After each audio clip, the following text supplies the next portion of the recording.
Maseches Bava Kama. Maseches Bava Kama, which daf are we on? With the Mishnah at the end of the page.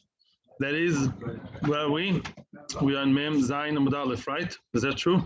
Mem Zayin Amud Aleph in the bottom of the page. The Mishnah says something which may sound simple to everybody, but is not simple at all.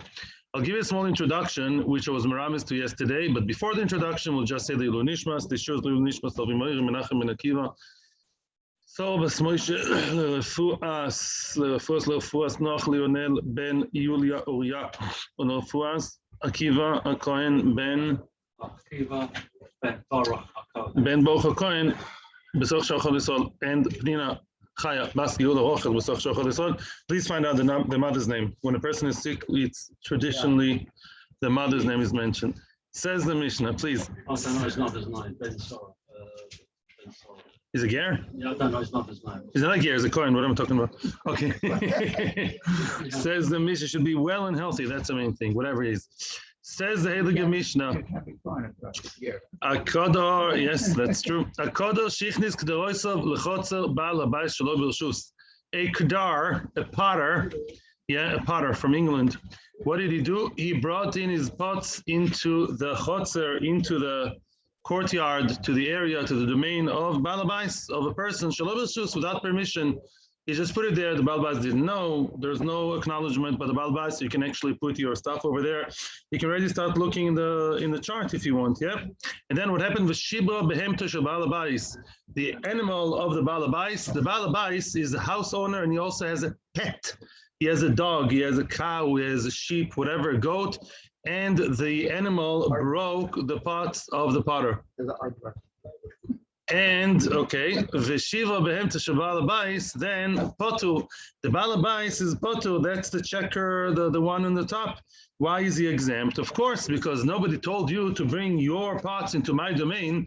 So if my animal did whatever it did, that's not my responsibility. What do you want for my life? Case number 2, the top of the chart. What happened if the owner's animal, was damaged by the pot? Somehow, let's say it bumped into the pot and was damaged. Then Balakdero is chayav. The potter is liable. That's in the chart. Yeah, of course, because you put it there without permission. The animal is not supposed to beware. You can't say, hey, baby, beware, Mr. I don't know, dog, because you have to be careful because Mr. Potter put his things over there. Who told you to put them in Marishus? It seems to be simple, but it's not so simple. Case number 2. Now we're going down in the chart, go down one level. Let's say now the second case, which is the Metziasa, the second case out of 3. Yeah? There is permission. The Baal Chotzer said yes. Now this is very important. The Reshus means, imagine yourself the following case, which were portrayed yesterday. Let's say the potter is very rushed and he asks the Baal Habais, he's panting, going down the stairs, up the stairs, he's missing the bus. He takes his pots and he has to put them by the Baal Habais.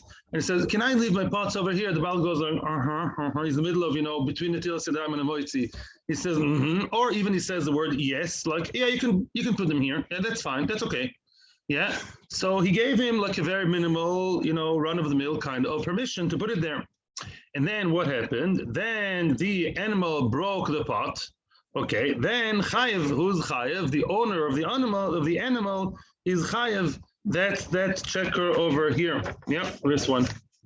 Yeah, the animal is liable, or the animal owner is liable because the pots are there with permission. Okay. Now, the fourth case is not mentioned in the Mishnah. What's the fourth case? What would be if there is permission to put the pots over there, right? And then what? And then, you know what happened? The animal was harmed by the pots. What would happen then? That's a case discussed in the Gemara. That case over here, you see the note? It's not mentioned in the Mishnah. The case over here is not mentioned in the Mishnah. That case over here, this one with a little cutesy asterisk at the end, is a case in which there is permission to place the pots in the Reshus, and then the pots damaged the cat. The cat ran into a pot and died. Boom. Something like that. Then what would you say? The pots are there with permission. So do we say that he should pay or shouldn't pay? That will be discussed. And that already shows us that the Mishnah has what to offer us, of course. Then we're going to have two more cases. I can actually accept quick questions now if they're technical. Jeffrey? Sorry, the third one again? I didn't understand why the lullaby is If, of course, because if the Baal Habayis said you can bring them in to the pots, he said, yes, you can bring your pots inside. And then the animal broke the pots, then if you said my pot's allowed to be there, we assume that your own animal, the animal owner is a house owner. It's always the same. Imagine yourself a nice house with a cat walking around, which means I would not be in that house, yeah?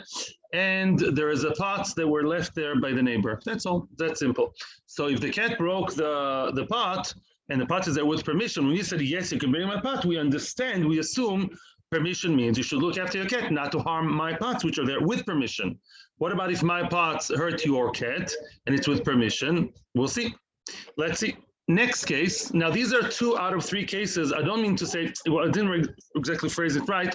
This is case number 1 with 2 variations, the Reish and the Metzios. So, yeah, with permission, without permission. The Mishnah is now going to repeat the same case in different variations on a theme. Ichnis, the first wide line. Ichnis peroisa v'chatzar ba'al habayis. The same case exactly with fruit.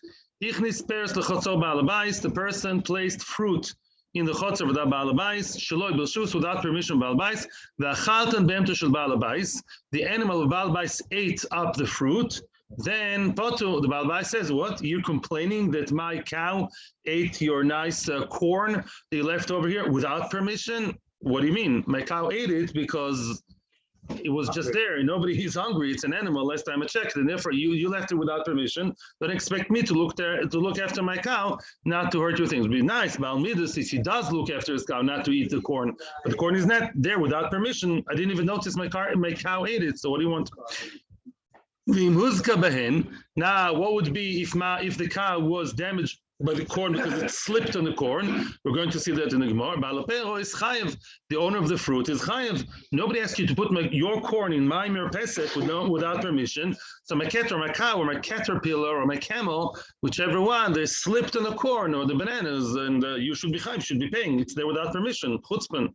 The third variation of that case, yeah, that's the second row in the chart. Let's say there was permission. Yeah. In other words, if the guy said, yeah, you can put your corn over here in my marpet, so then chayev, who's chayev? If my animal ate the corn, I'm chayev, because when I said put them in, we assume he means you're allowed to bring them in, and I'll make sure to look after it. That's a chiddush, by the way. Chayev. The fourth case, the fourth variation. What's the fourth variation? I really should have put a different color over here, I thought, yeah? The variation of what happens if there is permission, the potter is allowed to put his pots, or the Baal Paris is allowed to put the Paris, and then the Paris damaged the cow, or any other animal. Then we don't see outright to the Mishnah what the halacha would be. We can logically derive all kinds of things, and I'm sure you have nice ideas in your mind, but the Gemara is going to discuss that. I'm just letting you know that this fourth case is a variation, the given that's not there, yeah? Case number 3. Now, by the way, Tosfos asks, why do we need all 3 cases? Yeah, Tosfos says, yeah. Okay, we'll see the third case, and then we'll see Tosfos, the small Tosfos in the end of the page. Case number 3, the same thing, but with a different example. A person put his bull. Can you imagine your wife cooks supper, and somebody brings his bull to your house? Your wife will be very happy. Yes. Yeah. It's recorded. Your wife would be very happy, no? If she finds a bull in the house with no permission, walking around the living room. That would look very cool and nice. What do you mean, with permission? What? There would be no permission. So somebody put his bull in your reshus without permission. That's nice. Then what do we say? Your own shore feels very territorial. Another shore is coming to his reshus, so he gored him. Look, the dogs, they come here all of a sudden. Rama Aleph, yeah, the dog of the owner bit the unwelcome shore, the uninvited shore, yeah. So the Balabai says, Potu, I should look after my animals. Who told you to bring your shore? We are never allowed that. No gachusho shel Balabai is chayiv. And if the guest becomes unfriendly and hostile, the uninvited guest is the one who gores the shore Balabais, then it's chayiv. Your shore, Keren, that's not even a chiddush, you can say it's agav shitfa. Nofal leboiro, here comes a whole different story, which we're not going to discuss today. I'm just translating. Nofal leboiro v'hivi shmeimov. Interesting. Let's say your shore, your shiur, the shore that came to my house without permission, fell into my well of water, and fell there v'hivi shmeimov. You don't want to drink water where the bull was there. The bull is there. I don't know if he died or stayed alive. That's another question. But if he's alive, the water now, excuse my language, they stink. Yeah. In other words, now your shore fell into my well. All the water are now, they have special flavor, right? Nowadays you have water, peach flavor water. It's bull flavor water. Maybe we should market it, no? But apparently it's not such a nice delicacy, and therefore chayiv, you are chayiv, Mr. Shore owner, for bringing your shore without permission, and the shore fell into the pit and was mavish meimav. Again, that's not the discussion today. Please, no questions on this one. That's just reading the Mishnah. They'll be discussed in the next 3 days. Oh, the father or the son of the Baal Abayis were inside the bore. They're sitting there learning Torah in the bow. And then what? And the show fell on them, and surprisingly, they died. The show is a show. Gesundte show fell on them, and now they died very tragically. Mishalem is a koifel. He has to pay koifel because, right, a shor muad pays koifer. Rashi says, is he tam, is a muad. If he's a muad, he pays koifer. If he's a tam, the chor shouldn't, but he pays koifer because he killed someone. Okay. Now, the michnis b'shus ba'alachotzel. Let's say that the bull is there with permission. Then chayev. Who's chayev? If my dog bit the show, or my show gored the invited shore, the shore that's there with permission, then I have to pay because I took liability when I said, please bring it in. Rebbi Omer, Ad Kan, this was the Reisha and the Metziasa. What does Metziasa mean? Middle case. With one case in which we say that there was no permission, right? The case number one. Second case is, yes, there is permission. And once there's permission, this is something which we have to know now. You better get it straight now before you get into the Gemara. The Gemara assumed, the Mishnah assumed up until now, that when I was munching my sandwich, I said, bring him in. Yeah, you can bring him in. I didn't exactly detail what my okay includes. When people say okay, yeah, that's a very, very big word. Okay, 2 letters. Okay, to what? How far does my haskama, my permission, go? So Chachamim say, when I said okay, that means, yeah, your shore can come here, your fruit can come here, and your pots can come here. That means that if my cat eats it, or my shore gores it, or my lizard makes all over it, whatever that is, Lamaisa, I'm chayev. By saying, okay, bring it in, we assume that I am also, the Baal Abayis, the owner of the house and the animals, the owner of that zoo, so to speak, is chayev anything the animals would do. But that's not so simple. Here comes the Seifa, says the Mishnah, Rebbi Omer bekulan eino chayev achi kabel olov lishmo kabel balabais lishmo. Says Rabbi, no. When I said yes, okay, bring it in. Okay, yeah. Okay, I'm a good neighbor. You run to the bus and leave your prized little poodle over here. Yeah, then fine. Then according to Nakama, what does that include?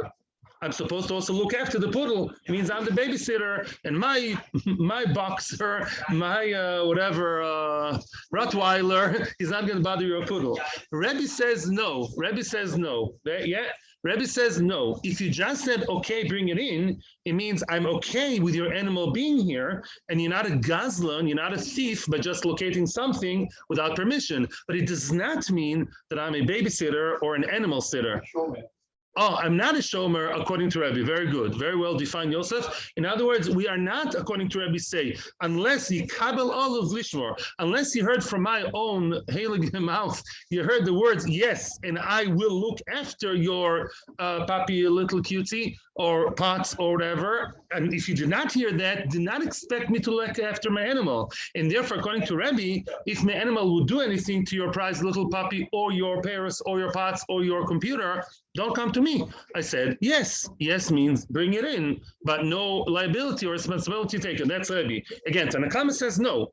Tanna Kama is learning the once I say okay is a bigger word, so to speak, for Tanna Kama, and it means that I'm also reliable for anything that's going to happen. Liable for anything that's going to happen. That's what Tanna Kama and Rebbe. Now, what the Gemara is going to do is now show us how that mysterious square over here, the case of if the potter did get permission and said, yeah, bring your pots, and then something happened, the pots harmed the animal bumped into the pots or slipped on the pots, what's going to happen then? Will the potter be chayev or not chayev on anything that his pots or his fruit or his animal caused to my property? I'm the balabais. That's going to be now the discussion, and we're going to have some contradiction over here. Time for a question? 2 seconds, and then we move to Is the assumption that when tomorrow says the Gemara, time the Gemara is not medayik. The only reason the shaloi bilshus. In other words, let's look at this checker over here. If there is no permission, right? Let's be medayik over here. Yeah. When there is no permission, then we say what? And something was damaged by the pots. Let's take the pots as an example, yeah? My animal slipped on your pots, was bumped into your pots because it didn't expect it, and there's no permission. We say, no permission? Mechutzef.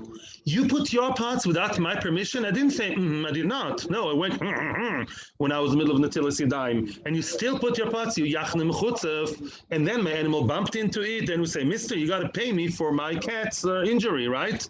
Mashma, habil shus. That is to say, so let's be medayik into this one over here. So let's say I gave permission and said, yes, Mr. Neighbor, you can bring it in. Lo michayev bal kderes benizkebem to the bal chotzer, right? Then we say, no, the bal kderes then is potter. The potter is potter. This is for English, yeah? The potter is potter from any damage if you got permission. There's permission to put your pots, and then my cat flew around there and my cat was damaged by your pots, then we say, then it's fine, you're potter. So we assume. V'lo yamrinan, and we don't say, kibuli kabil bal kderos netirus adem to the bal chotzer. Excuse me, when I say you're allowed to bring your pots, lichoyer, I would say you should be responsible that your pots are not going to harm my animals, right? And we don't say that. We don't say the bal kderos just by getting the okay, there's like mutual okay, yeah, I'll put it in, yeah, it's okay with us. We don't assume that by just saying okay, then the bal kderos accepts full liability for his pots not to harm my animals. He also has a responsibility, and apparently he doesn't. As long as he's okay, as long as he's there with permission, with my and he goes and nobody really said what that includes, we say, so now if his pots harm my animals, then we say that he is potter. He is potter, he should not pay.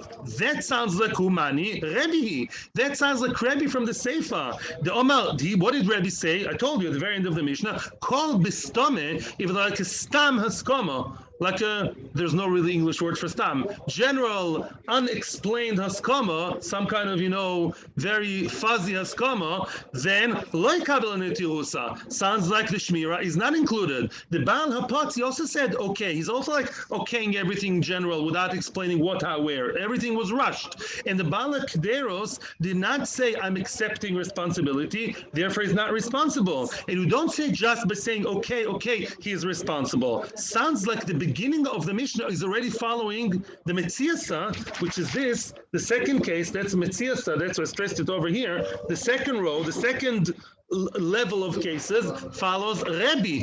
Okay, Ema Seifa, but look at the Seifa. But then it says later on, in Hichnis Bershus Baal Chotzer, Chayev, oy vey. It says if it was with the permission of Baal Chotzer, and the Baal Chotzer said, okay, then Chayev, then the Baal Chotzer, but just saying, okay, then we say he automatically accepted upon himself to be an animal sitter, or a pot sitter, or anything sitter, without any explicit acceptance of responsibility. That line, Asan la Rabbanon, that follows Rabbanon, the Amri bistominami kbuli kabil alei netirusa. That sounds like Rabbanon who say, by just saying stam, some generic idea of I'm accepting, okay, bring it in, then we say Shmira is included. So that's not good, because here we have a mid-air collision. I still like to say mid-air collision. There's a collision between the two cases of Metziasa. If you look into it,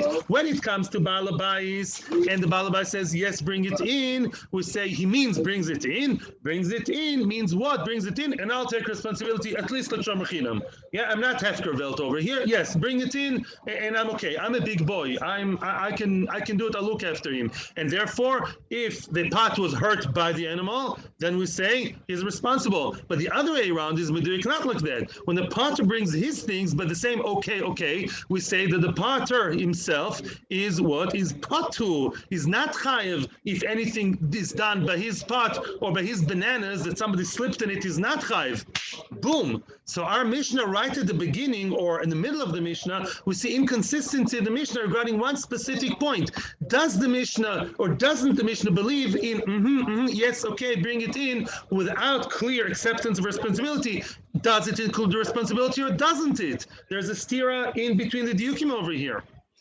The two, what makes it even worse, Rebbi Omer, at the end of the Mishnah, all of a sudden, then, good morning, then the Mishnah all of a sudden ceremoniously tells me what? At the very end of the Mishnah, what were the final words? Rebbi Omer, then Rebbi comes to life. Here Rebbi makes his big appearance. In all the above cases, pots, fruit, bulls, whatever you want, computer, smartphones, whatever.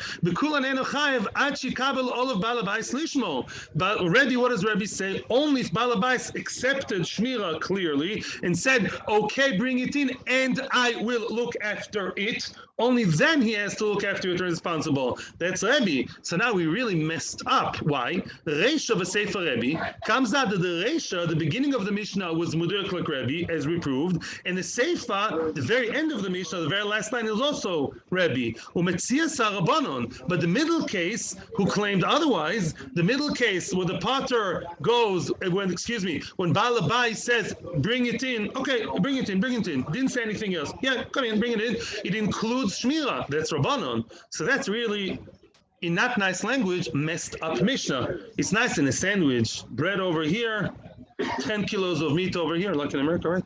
And then another piece of bread over here. But in the Mishnah, it's not good. You have Rabbanon, Rebbe, then Rabbanon, then again Rebbe.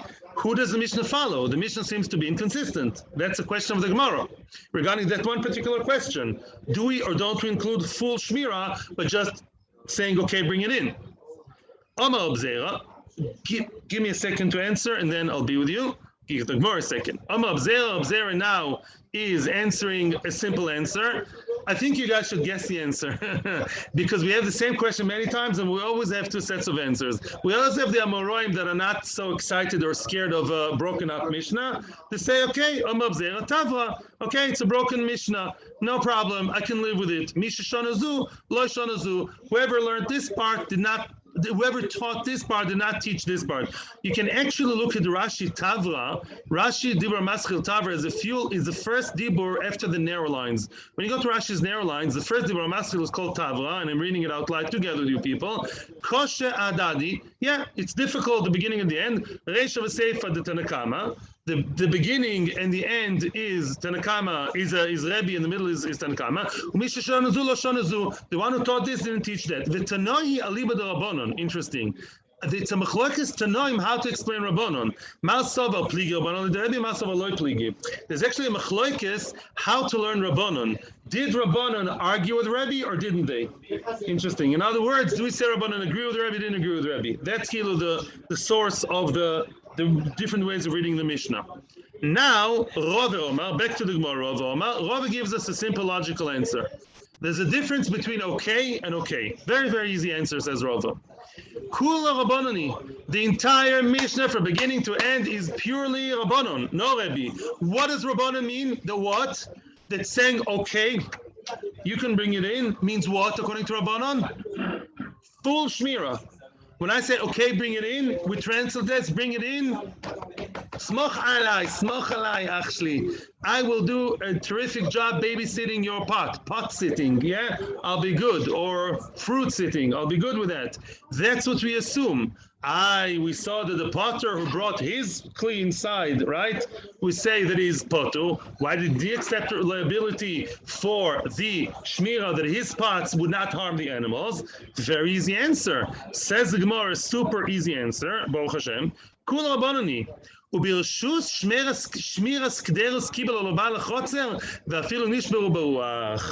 answers your question, Tzvi, even clearer. Says Rashi, also we'll see it in Rashi afterwards, but let me talk first. Yeah, says the Gemara like this. Who said, yes, I'll look after them? Sorry, slip of a tongue. Who said, yes, bring it in? The Balabais. What did the potter say? Nothing. The potter didn't even say that.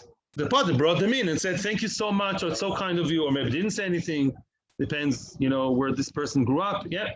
In other words, Lemaisa, the one who said, yes, bring them in, is a Balabais. Therefore, when his animal gored the pot or the bull or the guest that's invited, that's it. When you said, yes, bring them in, you mean to say, bring them in, and there is liability, like a chinam. But the potter, he said, thank you very much, I'm running to the bus. He never said, I'm mekabel anything. And to say, yes, I'm bringing them in, that also doesn't indicate any shmira. He's okay as nothing. He's being done a favor too. He's benefiting from it. He's not allowing you, and that permission can include more things. Mimele, very, very simple. Even though it's a through and through Rabbanan Mishnah. Elamai, when Rabbanan said that saying yes, okay includes Shmira means yes, okay, bring them in. When I said bring them into my domain means I'll look after it. Well, to a certain level. But when the potter said, thank you, you're doing a favor to me, wow, it's so nice of you. That's not any shmira whatsoever. So of course the potter in that case would be potter. The potter is potter. Let's say Rashi. Rashi says it much better than me. It's the next dibur maskil after Tavra. If you remember the previous dibur, says Rashi short and sweet. I forgot to translate the Gemara. Which means regardless of my animals doing anything, right? Not that I said I'm a kabel, that my wild chai of Rottweiler will be quiet. I just said I'm a kabel shmira on your pots. Even I'm a kabel, they shouldn't break in the wind. If it gets very windy and your pots are very fragile, I bring them inside the salon. I'm just mekabel shmira like a regular shamerchinam. That's all. For everything, be it the wind, be it lightning, be it my cat or my dog, anything. Mashenkin the potter, he's not mekabel shmira. He's benefiting from the shmira. So therefore, if his pots did anything to my animal, as long as it's there with permission, he's potu. He didn't accept anything. He's the one benefiting from the situation. He did not accept any liability. Look at Rashi. Heilige Werte in the Heilige Rashi. Says Rashi, short and sweet. The ul. When he said, "Ul ve'anterei bring it in, and I will look after it," is really what he said. That's what he meant. Yeah, it's included in the statement. Okay, means yes, I'll look after it. The owner of the pot, he didn't accept anything. Either he just ran away without saying thank you, or maybe he said thank you, or maybe he said, can I put it here? But he didn't accept any shmira. There's no accepting anything over your mitzvah balakderes. As long as it's okay with you, the makderes is there, I'll be potu, because I'm not accepting anything over here. And really the Mishnah is a Rabbanan Mishnah through and through. I don't know who's first. Maybe Tzvi, you want to give Tzvi. Continue. More questions? Yes? No? Continue? Yeah? Right. Last narrow line. Okay, now what did we say? Let's say the animal was damaged let's say my animal, I'm the balabais, I'm the owner of the house. I have a cat, which would never happen in a million years, but let's say I would have a cat. And what? And it slipped in your bananas, okay? Okay, so then what do we say? Your bananas are there without permission. Then for sure we say, you banana owner, nobody allowed you to bring your bananas into my rajos. And they even know it's a BSD now, the bananas, even worse. Yeah, and now my cat slipped in them or my cow slipped in them, then it's obviously your chiyuv to pay for it. Says the Gemara, now Rav makes a disclaimer, an exception. Omar Rav, lo shana lo sheuch lekabahen. Only if the animal slipped on them, then the owner of the bananas has to pay. Aval ochlo potu. Let's say the animal ate too many of the bananas of my chutzpahdik neighbor who puts the bananas without permission. My animal loves bananas. My cow loves bananas, but if they don't love her, it ate too many of the bananas, and he died. Overdosed on bananas. That's what they said in the news. And then what? And he died. Potu. The banana owner is potu. He's not chayv in that. Now the passive and active is coming to play a role over here. My time. Why is banana owner potter that my animal ate them all up? Nobody told the animal to eat it. In other words, the animal, according to this understanding, is some kind of bechira. The animal is one who actively brought the bananas into its own domain, i.e. stomach. The cow brought the banana into its domain. Oh, it's a monkey. My prize chimpanzee. He started eating all the bananas, like in all the pictures, and he ate and he died, so many of them. So then your monkey brought the bananas into his stomach. It's not like something that it slipped out of control. Your animal chose to do that, therefore I'm not liable for that. Am I a nice guy? No, I'm sorry I put it out without permission. I'm not a nice guy. But do I have to pay for your animal ate? I don't have to. That's what Rav wants to say. Now there's going to be a whole debate about it. Amar Sheshes says Rav Sheshes something very, very stark on Rav. Amina, I say, Kinayim v'shachiv Rav Amar lo shmaitza. I think Rav was asleep when he said it. I can't believe Rav would say such a thing, that the animal has a bechira to eat or not to eat. I think Rav was like asleep when he said it. Yeah? The Tanya. Why is he so strong against Rav? Because what Rav says is against the Brisa in, I think, Sanhedrin. I think, a person put Sam Hamavis poison in front of his animal's friend. Now, he did not feed it into the mouth, like the children do with the goats, in the zoo, like they force feed them, yeah? What he did was he placed the Sam Hamavis poison in front of the animal. The animal was tricked into eating the wrong kind of thing, and the animal ate from the palm of the hand, but he didn't put like this, the animal went like that. So, Patur Medine Odom is Patur Medine Odom. He doesn't have to pay the owner of the animal, the one who poisoned her a little bit what? In a little bit, I was expecting you to say indirectly. I didn't feed it, it ate. I presented it, I served it, made it look nice. It says, come eat it. But I didn't feed it outright with my own bare hands. Therefore, Bedine Odom and Potter. That's kind of a groma, maybe Garmi. V'chai Bedine Shamayim. But Bedine Shamayim, you're chayev. Of course, that's groma. Even groma is chai Bedine Shamayim, let alone Garmi. Says Rav Sheshes is not medaik from the Brisa. Samamoves, who delo yavida de ochlo. Samamoves is something animals don't usually eat. By the way, in the Havamina, this samamovis is not edible for the animal. It's not likely for the animal to eat it. It's not samamovis, something edible but unhealthy. It's real poison, something that a normal animal would not eat, because it's something really poisonous and the animal would generally reject it. Samamovis is something the animal doesn't eat, so I'm potter, not only because it's indirect, like we thought, no, because it's very unlikely it's going to happen, mashma. That is to say, what's the diuk? Aval peiros. Let's say I served my friend's animals food, nice food, more and more and more and more and more, and I overfed it, not into the mouth. I placed it in front of it. Davida de ochlo. That's something that the animal is likely to eat more and more of it. Can you imagine somebody eating, I don't know, 10 cream cakes full of cholesterol, sugar, white flour, and somebody feeds him all the time? Then what? But in Adam nami michayev. Then it's chayiv even in Adam. Yeah, in other words, an animal is not called ba'alas bechira. We're learning now hashkafa. In other words, the animal is not about bechira. Even though it's indirect, you give an animal something, the animal can't control itself. The animal doesn't listen to the dietitian, to the doctor, to the wife, to whoever, and it keeps eating all the time. Then the person should be chayiv. Why? Havila shalot toichal. He's not asking, not sarcastically, rhetorically on Rav. Why? According to you, Rav, why only samamovis? Any food that I gave the animal, which was very unhealthy, and he just ate more and more and more and more of it, I should also be, what? I should be potul, because the animal shouldn't have eaten it. We see that halacha doesn't see it that way. Halacha sees that when an animal is presented with food, 5 centimeters near its mouth, it just can't, it's like a behemoth, like a behemoth, can't control itself, and therefore it is considered like Maisa B'Yadayim. Wow. It's so close, maybe Gomi. It's right there. Like the animal can't control itself. So Mimela, it's a question on Rav. So therefore, Rav Sheshes wants to say Rav was asleep.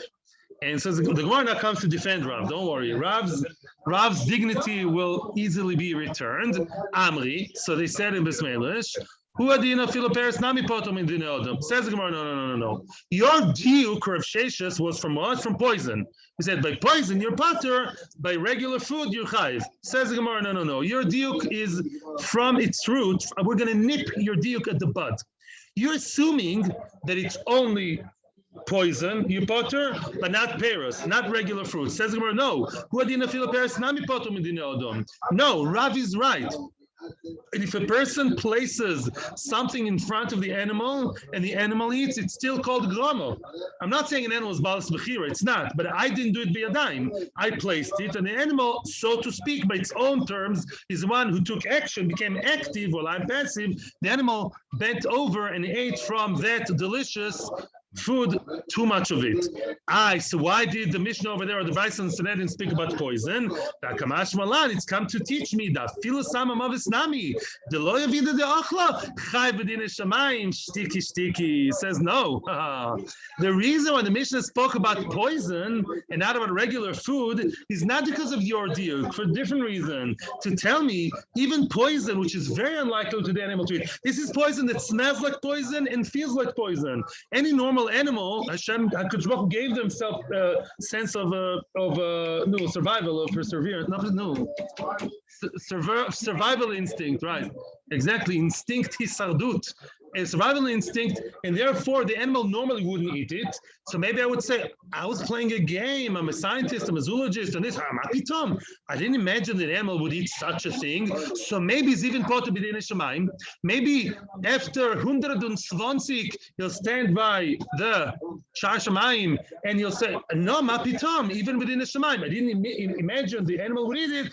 Kamash malan is chayev. Since at the end of the day, the animal ate it, don't experiment with your friend's animal without his permission. No, it's still chayev b'dinei shamayim. But b'dinei odom, both poison and regular food overeaten are both potur, b'dinei odom. Why? Because at the end of the day, I didn't do ma'aseh b'dayim to feed it. And the same thing over here. If my neighbor is a mechutzaf, not a nice guy, he's not a good guy, please, I ask you personally, don't offer him as a shidduch to my daughter, okay? Thank you. The guy who puts a lot of corn in his neighbor's merpeset without permission. But if the cow chose, so to speak, was the active party, like you said, active passive, and the animal is the one who ate the corn, that is already more, then you should look after your animal, not to eat the wrong thing. If it slipped on the corn, with being completely honest, then the chiyuv is on the corn owner. The cow just slipped behind this. But if the cow chose to eat it, then the owner of the fruit or the corn of the food is patur, and that's Rav, and Rav is not asleep. Rav was awake. No questions now. We are in here for the next 2 minutes. Then we'll be free again. Another potential, another answer why the Brisa over there spoke about Samamovis, about poison. Samamovis nami bafrazta. It was the Samamovis that we spoke about over there was not Samamovis that looked like poison with a skull, drawn on the skull and crossbones. Exactly. No, it was a frazta. What's a frazta? It's a very edible, yummy, tasty grass that the animal eats, but it's poisonous. Poisonous. Yeah, it's like a Coke, blue, the kitzer. So that's the story over there. That Samamovis was really food. So it's all the same. Your medayik Samamovis is something different to food. No, the Samamovis over there was something very yummy, edible, and tasty. Was full of MSG, food coloring, everything was there. It was mamish poison for the animal, and therefore your distinction of sheshes, you distinguish between poison and the good food. No, it's all the same. So even though the food was seemingly normal for the animal to eat and expected of the animal to eat, still patur b'din adam. So Rav is right. Even foods that the animal would automatically eat, that it's an animal with no bechira, since the animal is one who was active to eat it, and not me. I was passive. I just presented it. I put it in its trough. I put it in front of it on the floor. I'm the bad neighbor. I'm bad neighbor. But I did not feed your animal. Therefore, Rav sticks to his guns that is the fruit owner is patur. Quick time for questions. There's like now a small window of opportunity. Yep. Baruch, yes. Meisivi. Now we're going to ask a question in a very, very, very similar case. We're going to ask a question. Yeah, I'm recorded. Meisivi, I stand by what I say. I'm recorded. Meisivi. Question from a brisa very similar to the case of the Mishnah. A woman came to grind her kernels of wheat by a balabais. He has a business owner. He's a business owner. What's his business? He has rechaim, he has millstone in his house. And she pays him money. People pay money, but now it's out of hours. Shaloi bilshus. She came in outside the regular visiting hours, outside business hours, without permission. And Tosa says the chiddush is that even though she pays money, she still has to ask permission. It's not necessarily outside business hours. I'm using modern terms. Like if somebody has a business in his house. Like today, ladies have business in the house to sell house coats, to sell dresses, whatever. So you still have to ask permission, unless it's known that this is a regular time. You have to knock and ask permission to come in. That lady was mechutzav. She came in with her bag of wheat to that millstone guy, to the middle of his house, middle of his salon, without permission. The animal of balabais ate up. Yeah, gobbled up the entire bag of wheat of that lady. Then potu, he's potu. Why is he potu? Who asked you to bring your wheat? I know I have the business. Don't you see the sign on the door, lady? It says, whatever, between 4 and 6 out of business hours. You came in, and now my animal ate it. I'm not reliable, and not supposed to be here. Similar to our Mishnah. Imhuzka chayeves. And imhuzka. However, if the animal was damaged by the wheat, yeah, how? We're going to discuss it soon. If the animal of balabais was harmed, injured by the lady's wheat, with uninvited guest, then the lady from the wheat is chayav to pay. Says the Gemara V'amai, why does she have to pay? Neima havala shelo toichal. We assume right away that the animal actually ate the wheat, right? And therefore, then we say that you chayav, right? Imuzka chayeves. Yeah.